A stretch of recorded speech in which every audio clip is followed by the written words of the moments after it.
नमस्कार दोस्तों, क्या हाल है। मैं हूँ शीतल और ड्रामा एक्सपो में आपका स्वागत है।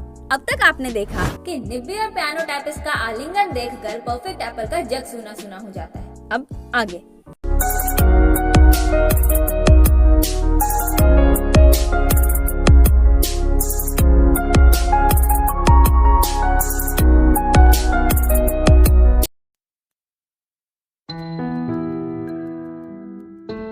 एपिसोड की शुरुआत अपने परफेक्ट एप्पल से होती है, जिसके दिल से तड़प तड़प के आहें निकल रही है। इन दोनों का आलिंगन प्रक्रिया पूरा हो चुका है, इसीलिए अब ये दोनों सिर्फ एक दूसरे को देखे जा रहे हैं और इन्हें देखे जा रहा है अपना शीक्युंग।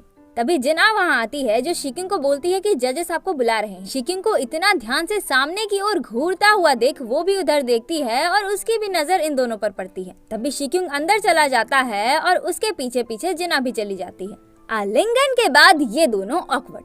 तभी बिग और जियोंग वहाँ आते हैं और तीनों मिलकर हानि की तारीफ करने लगते हैं। उसके बाद आती है रिजल्ट की बारी।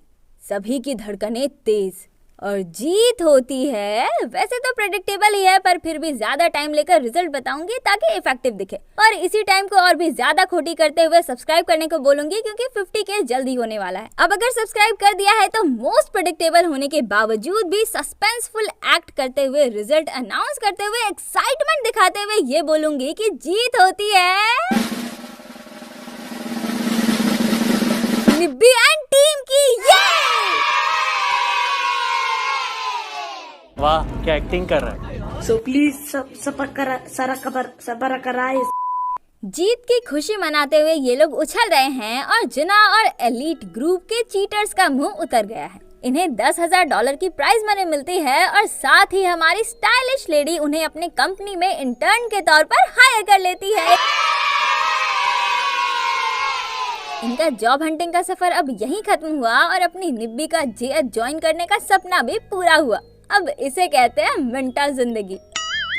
अपना परफेक्ट एप्पल उस समय वाले इंसिडेंट से अभी भी उदास है और जिना एंड हाई फाई चीटर्स अपने मन में खुन्नस लिए वहाँ से चले जाते हैं। उसके बाद रात को जीत की खुशी में ये चारों बंदे मस्त पार्टी कर रहे होते हैं। जिनमिंग मिस्टर सुनक्यू से बोलता है, ये सब सिर्फ आपकी बदौलत हो पाया है। अगर आप हमें उस दिन फार्म लेकर नहीं जाते तो हमें ये आइडिया कभी नहीं आता। जियांग बोलता है, उस दिन आपने ही हमें लंच बॉक्स पकड़ाया था ना, कहीं आप हमें नए आइडिया का हिंट तो नहीं दे रहे थे। बिग बोलता है, क्या भैया, ऐसा कैसे हो सकता है। मिस्टर सुनक्यू सच में कॉन्टेस्ट किंग थोड़ी है। ये सुनकर मिस्टर सुनक्यू मुस्कुराने लगते हैं। आप तो जानते ही होंगे कि ये क्यों मुस्कुरा रहे हैं, राइट। एनीवे, उधर ये दोनों बहुत गहरे डिस्कशन में लगे हैं। निब्बी बहुत परेशान है क्योंकि इतना स्ट्रगल करने के बाद फाइनली इसे जेएच कंपनी में नौकरी मिल गई और शीक्युंग को भी इससे प्यार हो गया। पर निब्बी का दिल युनमिंग को देखकर धड़कता है। येयोंग बोलती है, ज्यादा पागल मत बनो, अब तुम 2 टाइमर बनना चाहती हो। तभी युनमिंग हानी और येयोंग को बुलाने के लिए आ रहा होता है और येयोंग की आवाज सुनकर वो बाहर से ही कान लगाकर उनकी बातें सुनने लगता है। इसकी ये आदत ना बहुत बुरी है। इसको मम्मी ने सिखाया नहीं है क्या कि लोगों की बातें नहीं सुनते, जब देखो कान लगाकर सबकी बातें सुनते रहता है। Yes, exactly. येयोंग बोलती है, तुम्हारे पास अब ज्यादा समय नहीं बचा है, इसीलिए इधर उधर अपना मन भटकाने से अच्छा शीक्युंग पर ध्यान दो। तुम्हें पता है ना, अगर शीक्युंग के साथ तुम्हारा प्यार काम नहीं किया तो तुम गायब हो जाओगी, तुम मर जाओगी पगली, तुम्हारी जिंदगी दांव पर है। इसीलिए सिर्फ शीक्युंग पर ध्यान दो, तभी तुम इंसान बन पाओगी, समझी। ये सारी बातें युनमिंग सुन लेता है और उदास हो जाता है।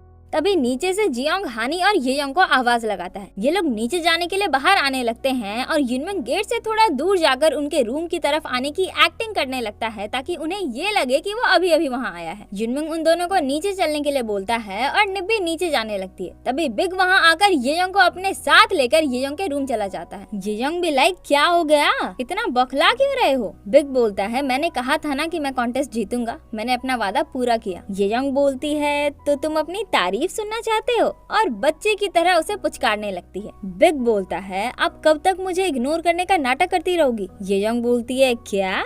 बिग बोलता है, मुझे आपका जवाब चाहिए, मैंने अपना वादा पूरा किया, अब आपकी बारी, मुझे जवाब दो कि आप मेरे बारे में क्या फील करती हो। येयोंग बोलती है, अच्छा वो, और चुप हो जाती है। बिग बोलता है, आपको मैं पसंद नहीं। येयोंग बोलती है, ऐसा नहीं है। फिर उसका कान पकड़कर बोलती है, मैं भी तुम्हें पसंद करती हूँ। बिग खुश होकर बोलता है, सच में। येयोंग बोलती है, हाँ, पर एज अ फ्रेंड।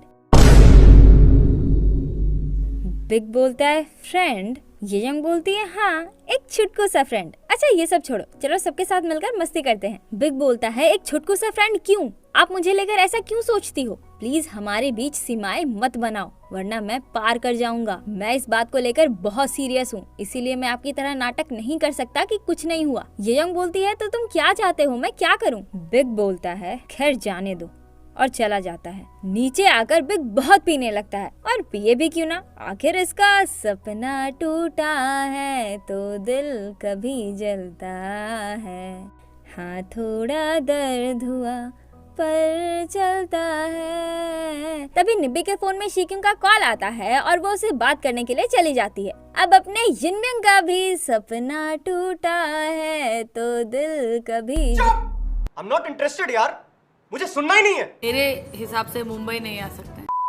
दूसरे दिन ये लोग अपना सूट बूट ट्राई कर रहे हैं क्योंकि कल से काम पर जाना है। तभी अपनी निब्बी बन ठन कर बाहर आती है क्योंकि आज ये परफेक्ट एप्पल के साथ डेट पर जा रही है। ये सुनकर अपना यिनमिंग फिर से उदास। ये यंग बोलती है ओए होए बिग, तुम तो बड़े मस्त लग रहे हो। अपना दिल टूटा आशिक बिग उर्फ देबक ये यंग को इग्नोर करके वहाँ से चला जाता है। फिर हानी भी डेट पर चली जाती है। जियांग बोलता है आज डेट पर जाने की क्या जरूरत थी? उसने न्यूज नहीं सुना कि आज बारिश होने वाली है? ये सुनकर यिनमिंग परेशान, आज बारिश होने वाली है? उधर निब्बी डेट पर जा रही है और यिनमिंग और शीकिंग के बारे में सोच सोच कर बहुत कंफ्यूज हो रही है। तभी बारिश होने लगती है। निब्बी एक पेड़ के नीचे जाकर बैठ जाती है और अपने कपड़े से अपने पैर को ढकने लगती है ताकि पैर ना भींगे। तभी एक आदमी छाता लेकर उसके बगल में आकर बैठ जाता है। जी हाँ, आप सही समझे, ये अपना यिनमिंग है। हानी हैरानी से पूछती है तुम यहाँ क्या कर रहे हो? यिनमिंग बोलता है तुम यहाँ क्या कर रही हो? हानी बोलती है मैं तो अपना छाता लाना भूल गई थी, पर तुम यहाँ कैसे? यिनमिंग बोलता है बस कुछ काम से आया था। निब्बी अपने कपड़े से अपना जूता पोंछने लगती है। तभी यिनमिंग अपना रुमाल निकालता है और निब्बी के पैर और जूते पोंछने लगता है। ये देखकर निब्बी खुश हो जाती है और उसे थैंक्स करती है। यिनमिंग निब्बी का गाल खींचकर बोलता है झल्ली कहीं की। हानी हंसने लगती है। यिनमिंग बोलता है जिधर तुम जाने वाली हो मुझे भी उसी तरफ काम है, तो चलो साथ में चलते हैं। फिर दोनों चलने के लिए खड़े हो जाते हैं, पर इत्तू सा छाता तो निब्बी का पैर भीगने से नहीं रोक सकता, इसीलिए वो परेशान हो जाती है। ये देखकर यिनमिंग उसे छाता पकड़ाता है और उसे पीठ पर बैठा लेता है। उधर अपना परफेक्ट एप्पल निब्बी के साथ अपनी पहली डेट का सोचकर खुशी से फूले नहीं समा रहा, और इधर ये दोनों बातें करते हुए जा रहे हैं। निब्बी बोलती है तुम्हें याद है एक बार और तुमने मुझे इसी तरह पीठ पर उठाया था? यिनमिंग बोलता है अरे हाँ, मैं तो भूल ही गया था, उस समय तुम मुझे काफी भारी लगी थी, पर मैं भूल गया और इस बार भी तुम्हें फिर से अपने पीठ पर उठा लिया। निब्बी भी लाइक गधा कहीं का।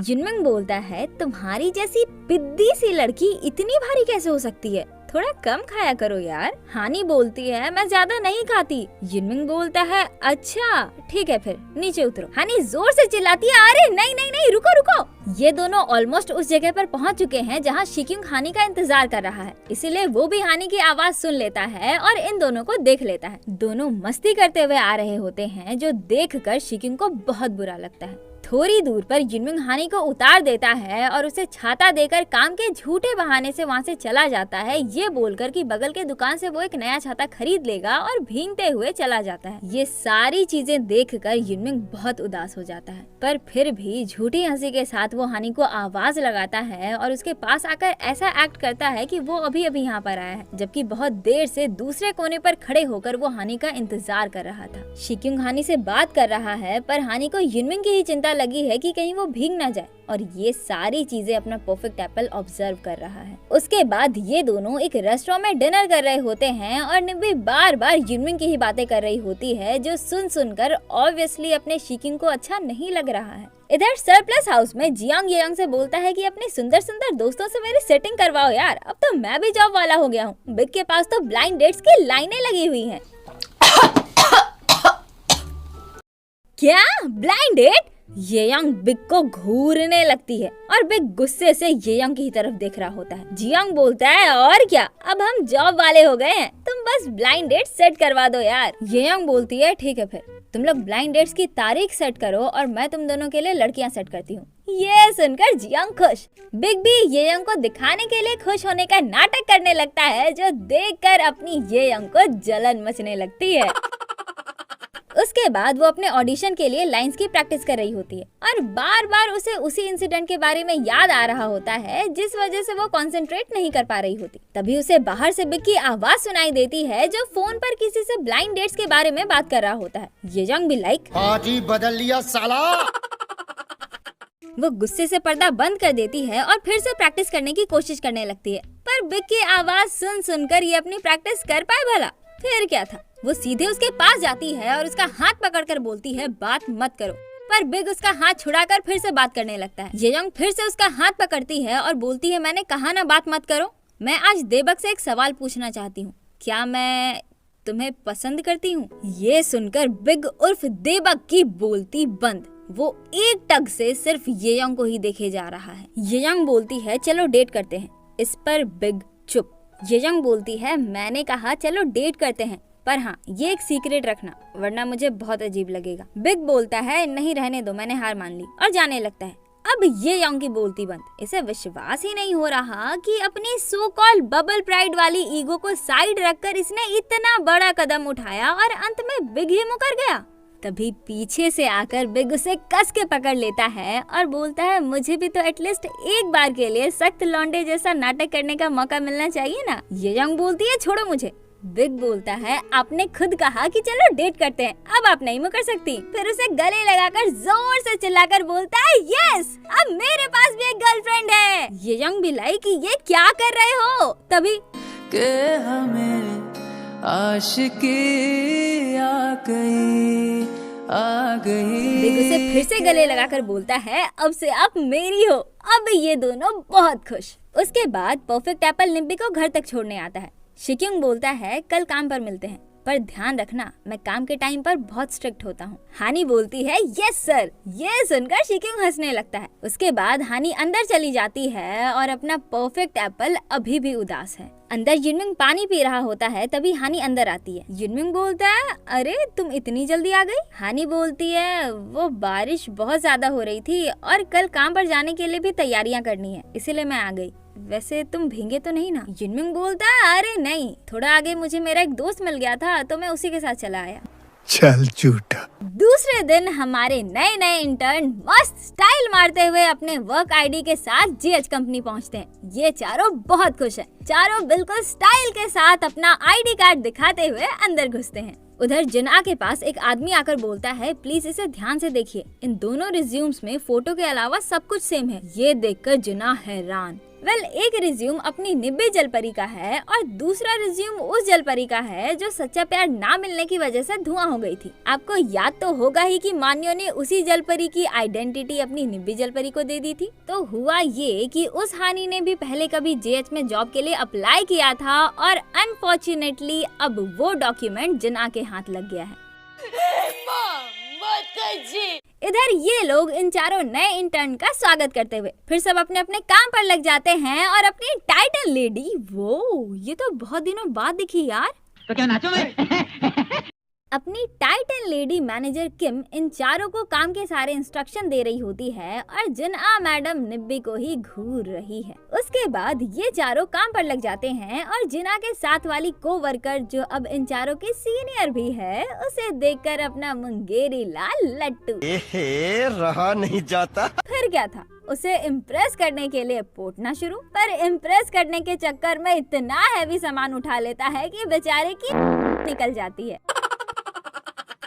तभी वहाँ पर जिना आती है और निब्बी को अपने साथ एकांत में ले जाती है। फिर दोनों रिज्यूम दिखाते हुए बोलती है तुम किम हानी नहीं हो, है ना? इन रिज्यूम में जो हाई स्कूल मेंशन्ड है उसमें मैंने पूछताछ करवाया तो पता चला कि किम हानी तो ये है, फिर तुम कौन हो? ये सुनकर निब्बी के फटके चार। निब्बी खुद को संभालते हुए बोलती है मैंने बहुत से पैसे खर्च करके पूरी बॉडी की प्लास्टिक सर्जरी करवाई है। जिना बोलती है हाँ तुमने बोल दिया और मैंने मान लिया। कौन सा प्लास्टिक सर्जन इतना महान हो गया जो बड़े कंधे को छोटे कंधे में बदल दे? हाँ, तुमने मुझे बेवकूफ समझ रखा है। निब्बी बोलती है पहले अपना देखो फिर मुझे बोलना। वो तुम हो जिसने शिक्योंग के फोन और उससे अपने रिलेशनशिप के बारे में झूठ कहा। जिना बोलती है हाँ तो तुम्हारे पास कोई प्रूफ है?